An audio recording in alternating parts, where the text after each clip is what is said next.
Ya, dikali. Jangan lupa dikasih nama. Ya, nggak apa. Yang penting ada nomor absennya. Ayo, di sini 2 menit. Sudah? Sudah? Terserah dikunci kali boleh.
berupa tabung untuk mengukur bahan kimia. Gelas atau biji alat ini berfungsi sebagai wadah untuk bahan kimia padat. Cawan uap berfungsi untuk menguapkan suatu larutan di atas api. Labu ukur digunakan untuk menampung dan mencampurkan cairan bahan kimia dan gas jika dilakukan pemanasan. Termometer adalah alat untuk mengukur suhu suatu benda. Pinset digunakan untuk mengambil benda kecil tanpa harus menyentuh dengan tangan. Tabung reaksi digunakan untuk menampung bahan kimia atau campuran jika jumlahnya sedikit. Gelas beker ini digunakan untuk menampung bahan kimia atau larutan. Gelas ukur dapat digunakan untuk mengukur suatu larutan atau bahan kimia. Pipa tetes adalah alat yang bisa menyedot larutan dalam jumlah sedikit lalu dapat meneteskannya kembali. Pipa ukur fungsinya sama dengan pipa tetes, namun pipa ukur memiliki ukuran yang presisi untuk mengukur volume larutan. Corong bakal dibutuhkan ketika kita ingin memasukkan cairan kimia ke dalam wadah yang kecil agar tidak tumpah. Kaki niga dan kasak alat ini digunakan sebagai pendukung ketika gelas beker atau Erlenmeyer dipanaskan. Lampu spiritus digunakan untuk membakar atau memanaskan sesuatu. Penjepit logam alat ini berbentuk seperti gunting, namun memiliki ujung yang bisa menjepit benda untuk dibakar. Penjepit dari kayu ini digunakan untuk menjepit tabung reaksi selama menjalani pemanasan. Oven ini bukan untuk membuat kue, tetapi digunakan untuk mengeringkan peralatan seperti gelas atau mengeringkan semen. Hot lapis stirrer. Alat ini digunakan untuk memanaskan dan menghomogenkan suatu larutan dengan pengadukan. pH meter ini digunakan untuk mengukur derajat keasaman atau basa. Bola karet seperti pipet. Bola karet ini digunakan untuk menghisap larutan untuk kemudian diteteskan kembali. Mortar dan alu digunakan untuk menghaluskan benda padat agar menjadi buku. Bunsen adalah alat untuk membakar zat dan memanaskan larutan. Lemari ini berfungsi untuk menyimpan bahan-bahan kimia yang bersifat asam tinggi. Fungsi lainnya, yakni sebagai perantara untuk memindahkan bahan kimia asam konsentrasi tinggi, tempat reaksi kimia yang menggunakan bahan-bahan yang mudah menguap berbahaya. Statif dan alat yang digunakan untuk menyangga buret. Alat yang digunakan untuk mengeluarkan larutan dengan volume tertentu. Tabung reaksi wadah untuk menempatkan tabung reaksi. Wadah ini bisa berisi sekitar 10 atau 12 tabung reaksi. Indikator universal seperti pH meter, alat ini juga digunakan untuk mengukur tingkat keasaman atau kebasahan. Laminar air flow digunakan untuk mensterilkan dan meminimalkan alat-alat laboratorium dari mikroba. Stopwatch alat ini digunakan untuk menghitung waktu saat melakukan uji sampel. Botol reagen atau botol reaksi adalah botol untuk menyimpan larutan bahan kimia yang juga sering digunakan untuk menyimpan indikator asam basa seperti formalin. Botol semprot botol ini digunakan untuk menyimpan aqueous dan digunakan untuk mencuci atau membilas bahan-bahan yang tidak larut dalam air. Selain itu juga untuk mencuci atau menetralkan peralatan-peralatan yang akan digunakan. Cawan ini digunakan sebagai wadah menimbang, menyimpan bahan kimia, membantu menemukan mikroba pada analisa mikrobiologi, dan untuk mengembangbiakan sel. Corong pemisah atau separator funnel digunakan untuk memisahkan cairan atau pasta dari dua campuran atau lebih yang berbeda berat jenisnya. Biasanya corong ditempatkan pada ring besi yang dipasang pada statif. Kertas ini untuk menyaring larutan kimia yang memiliki endapan. Loop adalah kaca pembesar bulat. Loop di laboratorium digunakan untuk mengamati kenaikan atau penurunan suhu pada termometer, terutama termometer raksa yang tidak memiliki warna. Multimeter ada dua macam, yaitu digital dan analog. Fungsinya untuk mengukur kuat arus listrik atau hambatan. Neraca analitik ini digunakan untuk menimbang massa suatu zat. Ozon generator alat ini untuk membuat ozon dalam laboratorium dengan bahan dasar oksigen murni. Pignometer berfungsi untuk mengukur nilai massa jenis atau densitas fluida. Refraktometer alat ini digunakan untuk mengukur kadar bahan terlarut seperti gula, garam, protein.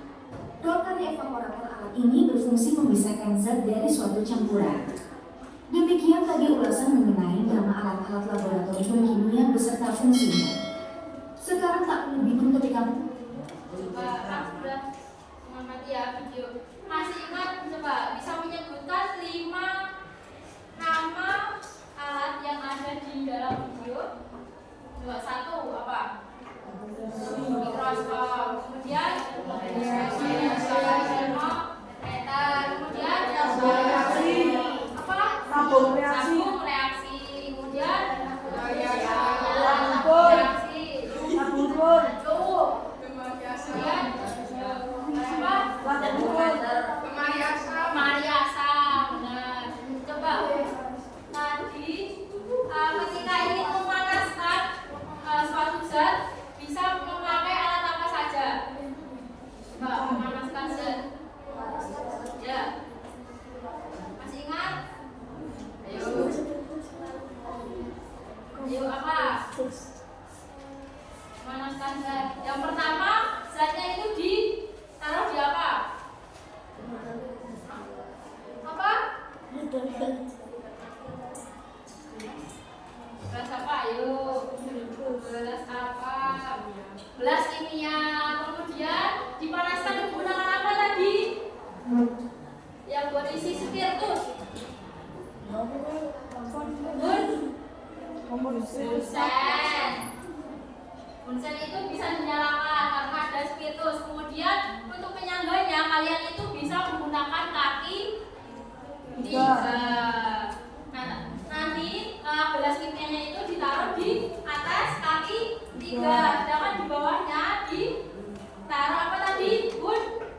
Bunsen. Nah, terus kemudian dinyalakan menggunakan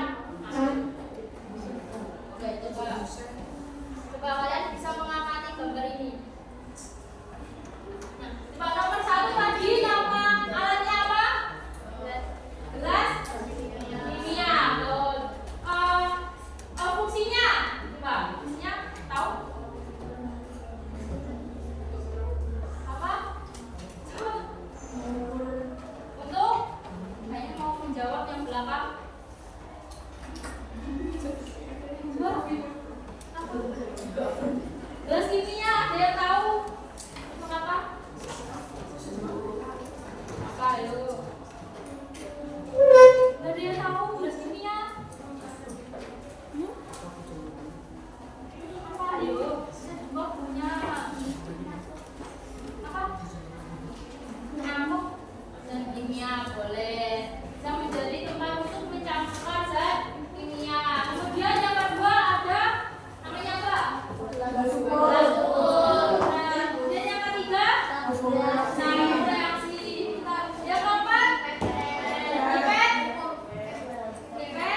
Termometer,